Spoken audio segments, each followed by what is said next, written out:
The portrayal of Peter Pan in media over the past 120 years appears to have an interesting intersection between animation and live-action performance in the theatre.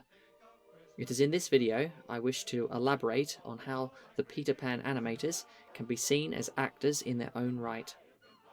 In 1953, Disney's animation studio completed work on the animated film Peter Pan. The film was animated by a crew of animators who were enlisted to help develop the characters and breathe life into the various roles of Peter Pan, which were first seen performed on stage in J.M. Barrie's Peter and Wendy, 1904. In this version of Peter Pan, the character animators' objective was to capture a performance, drawing out 12 to 24 frames for every second of film. This was a laborious process when compared to the process of acting for the stage. Despite the differences in medium, there are similarities to the process these animators took in animating their characters to the performances done by the actors who had portrayed the same characters on stage on the original production of Peter and Wendy in 1904. Richard Williams, a modern master of animation, who honed his craft from Frank Thomas and Ollie Johnston, the men who animated on Captain Hook and Smee respectively, outlines some of those similarities in his book, The Animator's Survival Kit, in 2009. We think about it in the overall, just as if we were an actor doing it. How do we do it the best way, to put the business over the best? Before we animate, we figure out in advance exactly what we're going to do, know where we're going.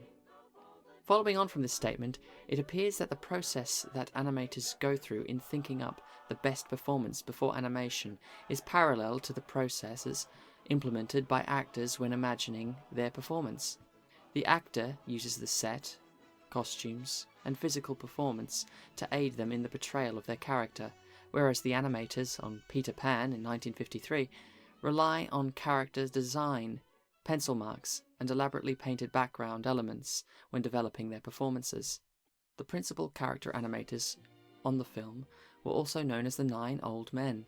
Some of these men had been animating since Snow White in 1937, which had been released theatrically 16 years prior to Peter Pan. It is over this period that Walt Disney had refined his approach to the animated feature filmmaking and would cast his animators into characters which would best suit their individual strengths.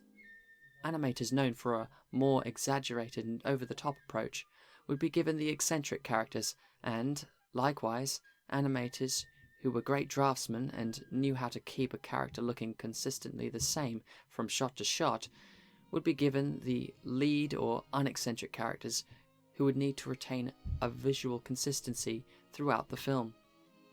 This method of casting can be directly compared to that of theatre, where actors which show greater strength in physical theatre would be given more physical roles, and those which are apt at performing emotional scenes would be more likely to be cast in dramatic roles. John Canemaker, a historian on animation, expands on this idea. Well, the 9 Old Men were quite simply 9 of the greatest character, or as they call them, personality animators, that ever put a pencil to paper. I mean, they were like a repertory company unto themselves. They did all kinds of roles. They were incredibly versatile. They played everything from villains to heroes to heroines to you name it. Frank Thomas and Ollie Johnston were animators at Disney during the time of production on the film, and are both considered among the 9 Old Men. Frank animated on Captain Hook and Ollie on Smee. In this way, the two of them worked in a way not dissimilar to a stage company double act. In this case, Frank performed as Captain Hook, the man who desperately tries to succeed in his vendetta against Peter Pan. The other is a hapless, lovable fool who plays off of Hook's neurotic tendencies. Frank and Ollie worked with few disputes, and stated themselves that it was a happy collaboration. The collaboration between Frank and Ollie continued off of work with Disney's films, as they would later go on to co-write the book Illusion of Life in 1981. This book outlined their developmental processes, which they implemented within their animation work. The book also outlines 12 principles of animation. These principles broke down what Frank and Ollie believed a successful Disney animation needed to deliver to best engage with the audience.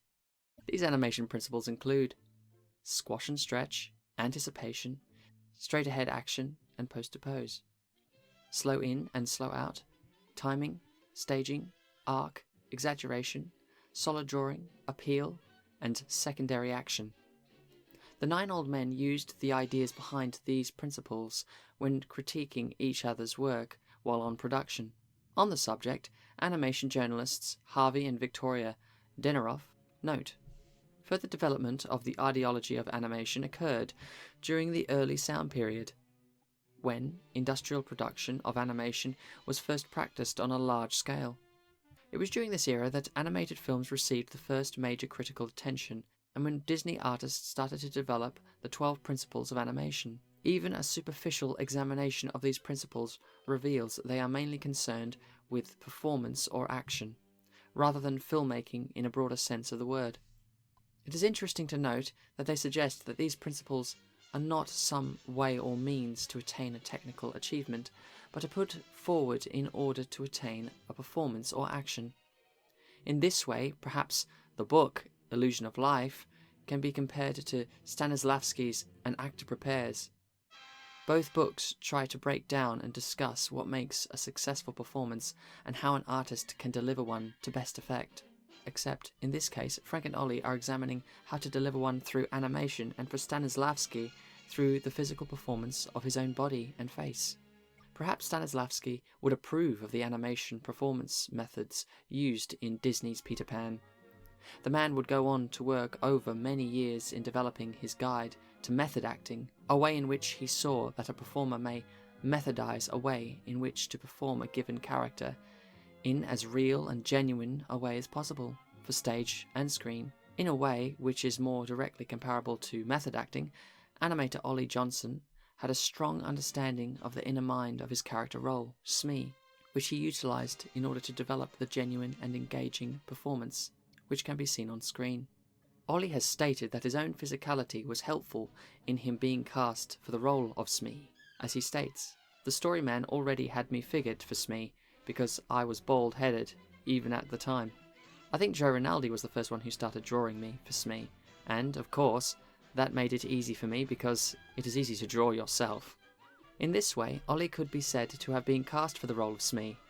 In a very similar way, a stage actor would be cast for a theatrical role. Ollie Johnson's physical appearance was fused into the role of Smee, which in itself blurs the line between actor and animator even further than that of Frank Thomas, who was provided with actor Hans Conried for visual inspiration.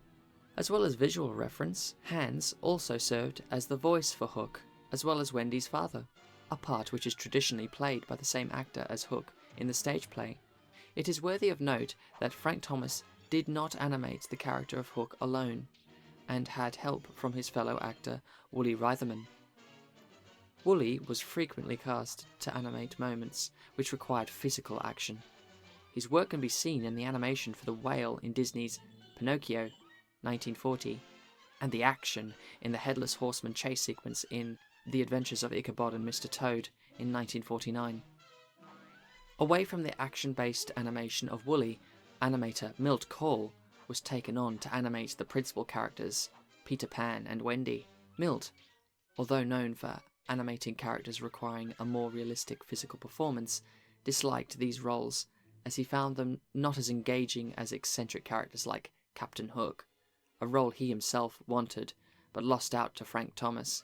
In this image, it can be seen that Peter is drawn almost realistically in comparison to that of Smee, who is physically more exaggerated.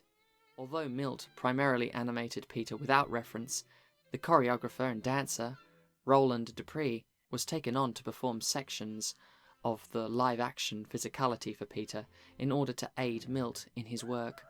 Screen actor Bobby Driscoll was taken on to voice the character. At the time of his recording, Bobby had already performed many screen roles, including that of Johnny in Disney's Song of the South and Jim Hawkins in Treasure Island. Of the actor, the actress of Wendy Darling, Catherine Beaumont, stated, And I got to work with him in these scenes, and one of the things I was just fascinated with him for his age, he was one of the first young actors that I ever worked with who thought about what he was saying. It was not just getting the line out, he thought it through. The method of thinking a line through, stated above, is vital when the actor is required to provide the necessary inflections on words to suggest or conceal the character's inner desires and motivations. This quote can be compared with that of Richard Williams, which was quoted earlier in this article. Both Williams and Beaumont underline the importance of thought being put in before a performance in order to deliver what is required to best effect. In this way, the imaginations of both animator, voice actor, and effects artists all form the performance of a given character. Stanislavski, an actor renowned for developing method acting in the early 20th century, also spoke about how an individual actor's imagination is pivotal in any given performance. In his book, An Actor Prepares, Stanislavski writes, "Will what is given paint the character of the dramatis personae, and give you all the shadings of their thoughts, feelings, impulses, and acts? No, all this must be made fuller and deeper by the actor. In this creative process, imagination leads the actor." Despite the similarity of approach between Stanislavski's performance process and that of Williams and Driscoll, Stanislavski prefers a form of performance which avoided an over-reliance on props and set pieces. He instead wished actors to strengthen their performances with their own characterization for the part. This stands somewhat separate from the approach the Disney animators took to animation in Peter Pan, where the props and set would be woven into the visual fabric of the storytelling. In one of his first scenes, Captain Hook is seen receiving a shave from Smee. In this example, both the shaving cream, knife, and chair, which Hook is seated in, are implemented into the performance. In the original theatrical production of Peter and Wendy in 1904, playwright J.M. Barrie did not implement Stanislavski's view of underemphasizing props and other visual elements, and instead can be seen to embrace them, as can be seen here.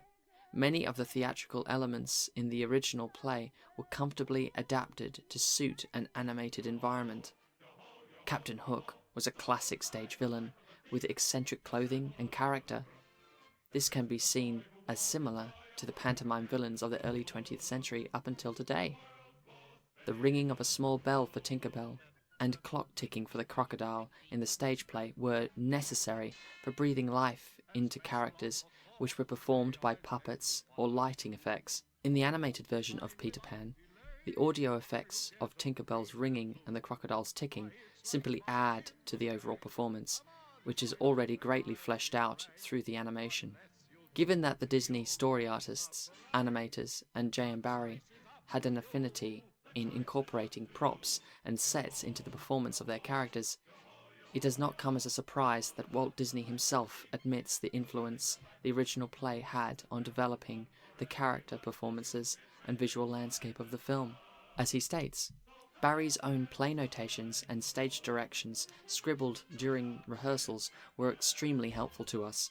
His concept of the characters and their reactions to magical events in strange circumstances gave us more insight into what he had in mind with the actual dialogue and scene description. Although much of the intention behind the characters' performances remain the same between the original play and Disney's film, Tinker Bell can be seen as an example of a character which was developed to suit the medium of animation. In the film, the character of Tinker Bell was developed to a greater degree than her stage counterpart, and was able to perform with a whole other layer of physicality. Actress Margaret Kerry was enlisted to the film scenes as Tinker Bell, which was used as reference for the animators. The animators, who were men, required her assistance in reflecting the inner thought process of this sophisticated female character. In the film, Tinker Bell is performed by various artists in collaboration.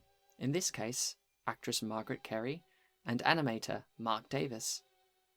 Mark Davis, a directing animator on the film, examines. And Tinker Bell was visualized as a spot of light, which no doubt was something like a strong flashlight that moved around on the background of the stage. In our medium, you couldn't just use a spot of light. So I came up with the design that you see here. She's a pure pantomime character, which in itself I think is very interesting. Furthermore, the effects animators who worked on the elements such as Tinker Bell's fairy dust, wind, and waves can be regarded as actors in much the same way as the character animators can. Although the elements which they animate have no personality of their own, the way in which they animate these elements can better define the characters which interact with them. The way in which the pixie dust emanates from Tinker Bell may suggest her mood. The ripples the crocodile produces while underwater inform the audience of the crocodile's movement and awaken our imagination to what his intentions are. Where in the original play a technician would use a light and a tinkering bell to perform the character of Tinker Bell, in Disney's version this is replaced by the effects animators, a video captured actress, and a character animator. Mark Davis elaborates on the role of effects animator. We had what we call the effects department, and these were animators who specialised. If you wanted a windstorm, they could blow leaves around, and you could do all these magical things that the character animators, number one, did not know how to do, number two, we as characters never had the patience, and half the time, we didn't know how to do it. Judging from the box office success of Disney's 1953 film, the visuals in a story which was originally planned for theatre translated into the animated film medium to great success. Despite the use of vibrant visuals and characterizations in both the theatrical and animated versions, the success of these productions can at least in part be given to the believability of the characters and the level to which the audience engages with them. For all his powers and majesty, Peter Pan is portrayed as a stubborn preteen boy who doesn't want to grow up. Wendy desires the carefree, whimsical freedom found in Neverland, but misses home and realizes, over the course of the story, that a level of maturity is required to function in the world. Even Captain Hook, who is portrayed as an eccentric, ludicrous figure, is, beneath all his caricature, a fastidiously focused man, completely hell-bent on achieving his innermost motivation, exacting revenge on Peter Pan. This focus in portraying believable characters is discussed by Ed Hooks in his book, Acting for Animators, 2017. Behaving believably. That means your character's behaviour must strike the audience as believable on human terms. They need to relate to it. This is what Shakespeare was referring to when he said, in Hamlet, that the actor's job is to hold a mirror up to nature. He carries on to explain how the audience must empathise with the character depicted, whether it be live action or animated. His book borrows ideas put forward by American and European theatre practitioners as he discusses and breaks down scene performances to help animators approach their animated characters like an actor would. This allows the audience to engage with the characters on a deeper level. That can be seen highlighted in Milk Call's animation of Wendy in the scene where she sings to the Lost Boys. Although the process of character creation is dissimilar within theatre acting and animation, the method of thought into approaching performances undertaken by animators, live performers, and classically trained actors such as Stanislavski and Laurence Olivier appears almost identical. Paul Wells, an academic on the subject of animation, goes in depth into the process an animator undertakes to create a character that is empathetic and engaging to the audience. Like actors in the theatre or live action film, the animator develops the character from a script, considering the narrative implications of the role in the determination of the character design, the range of movement available to the character's predominant motivation, which inevitably informs modes of expression and behaviour. The animator, like the actor though, is seeking to extend the possibilities of the character beyond the information given or suggested in the initial text. Within the world of theatre, an actor would find themselves using physical performance to create a given character, an illusion which is further developed with the addition of costume and theatrical lighting and effects. In a similar way, within the animation industry, animators and live-action video performers use animation methods to create a given character. A woman was required to deliver the performance to give the impression of a preteen boy in the original 1914 play of Peter Pan, and in the 1953, male actors were employed to animate a female fairy from another world. Thought and imagination is what inspires actors and animators. Actors animate their performances with their observable bodies, whereas the Peter Pan 1953 animators perform unobserved through their pencils. It is in this way the Disney animators on Peter Pan in 1953 can also be regarded as actors.